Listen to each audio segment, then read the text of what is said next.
All right, if you were glued to Cartoon Network back in the mid-2000s, you know there was one franchise that was just everywhere. It all kicked off with a simple summer road trip, and then, well, it kind of blew up into this massive global phenomenon. So today, let's dive in and track the journey of Ben Tennyson and that crazy alien watch that started it all. And yeah, it all kicks off with these three little words. But let's be real, this was way more than just a catchphrase, right? For a whole generation of us, this was a call to adventure. It was the sign that some ordinary kid was about to do something, well, something totally extraordinary. Okay, so let's rewind. Let's go all the way back to the beginning. We're talking 2005 to 2008. The original series hit the screen, and man, it was just pure wish fulfillment for any kid watching. The premise was so simple, but so good. You've got this 10-year-old kid, Ben Tennyson, stuck on a boring summer vacation with his family. Then boom, a supposed meteor shower is actually an alien pod. And what's inside? The Omnitrix. This crazy device just clamps onto his wrist, and suddenly he has the power to transform into 10, count 'em, 10 different alien heroes. And just like that, a lame summer trip turns into the adventure of a lifetime.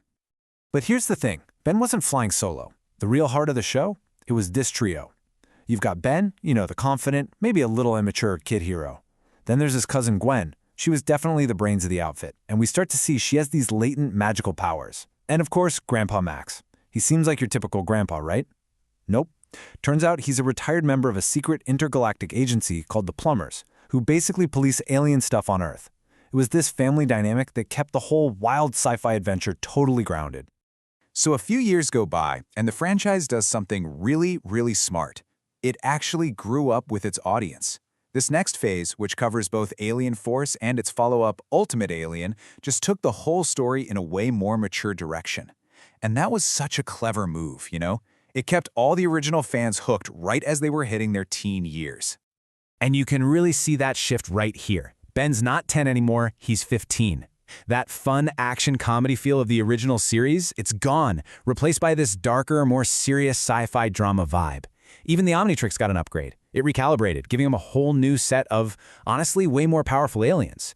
It all just meant one thing. The stakes got a whole lot higher, like instantly. The team changed too. Ben couldn't just be the goofy kid anymore. He had to actually be a leader. Gwen is now this incredibly skilled magic user. But the biggest shakeup has to be adding Kevin Levin to the team. If you remember the original show, you know Kevin as this power-hungry villain, right? Well, now he gets this amazing redemption story and becomes one of Ben's best friends and allies. Talk about a glow up. And oh, the power-ups did not stop there.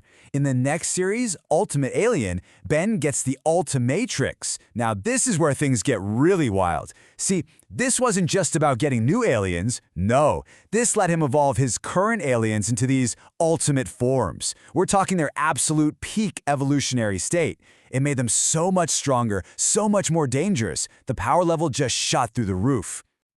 All right, so that brings us to the final piece of the original puzzle, Ben 10 Omniverse.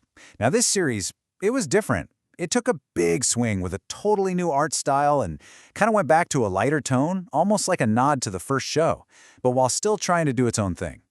So what was the big deal with Omniverse? Well, it pretty much boiled down to two huge things, a completely new look and a brand new partner for Ben. So Gwen and Kevin are off to college, growing up, so Ben gets a new partner. His name's Rook Blanco, and he's this super by-the-book alien plumber. He was the perfect straight man to Ben's more, well, shoot first, ask questions later style.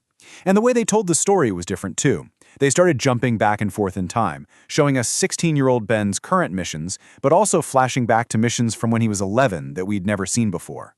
It was a cool way to fill in some of the blanks from the original series. So, when you take a step back and look at the whole thing, what's the legacy here?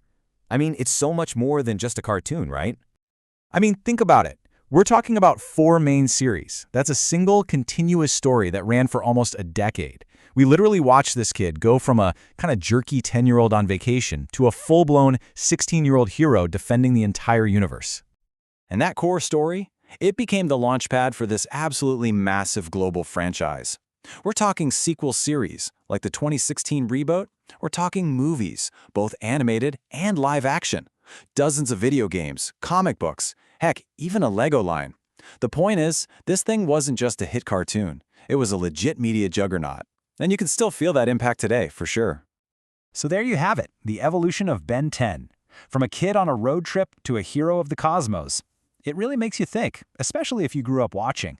Was it the classic, fun-loving original, the darker, more grown-up Alien Force era, or the wild, stylized Omniverse?